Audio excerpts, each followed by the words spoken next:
Cette exposition s'inscrit dans une série de manifestations autour de la photographie urbaine et en particulier je voulais montrer ce qu'était le devenir des villes et la possibilité qu'elles avaient de disparaître.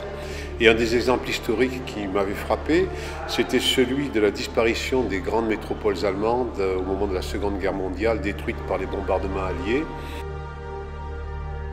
Ici, vous avez d'abord dans le premier plan historique les villes allemandes détruites par les bombardements, Hiroshima, Beyrouth. Pour ce qui est de la partie contemporaine, on s'est surtout attaché aux villes des métropoles du sud-est asiatique, du Moyen-Orient et de la grande ville américaine Détroit.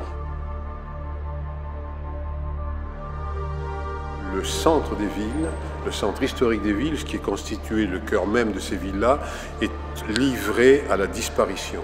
Beaucoup de commerces, la plupart des commerces, les classes moyennes ou les classes possédantes qui habitaient le centre de ces villes l'ont progressivement déserté, soit pour les commerçants en s'installant dans les immenses centres commerciaux à la périphérie, soit pour des raisons d'insécurité la plupart du temps.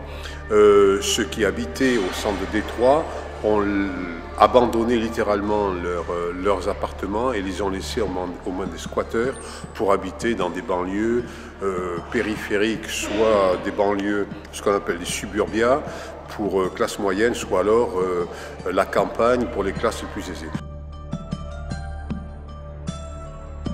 Lucie et Simon sont deux artistes contemporains qui utilisent l'ordinateur, mais pas systématiquement.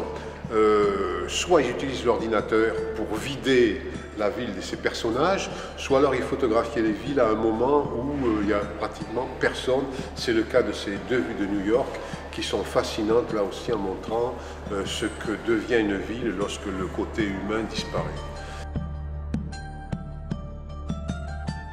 Ce qui est fascinant dans ce travail, c'est plutôt que de s'attacher aux bâtiments détruits, aux effets immédiats de la destruction terrifiante par la bombe atomique de cette ville importante, il a collecté les restes, objets trouvés, objets abîmés, reliques, ça va de lunettes fondues à des pots à tabac, des chevelures, des vêtements qui étaient sur les victimes ou autour des victimes d'Hiroshima. Et sans montrer ces victimes, en creux, par les objets détruits, souvent défigurés, c'est le cas des lunettes derrière, qu'on reconnaît à peine, le photographe en dit encore plus sur la violence de cet apocalypse.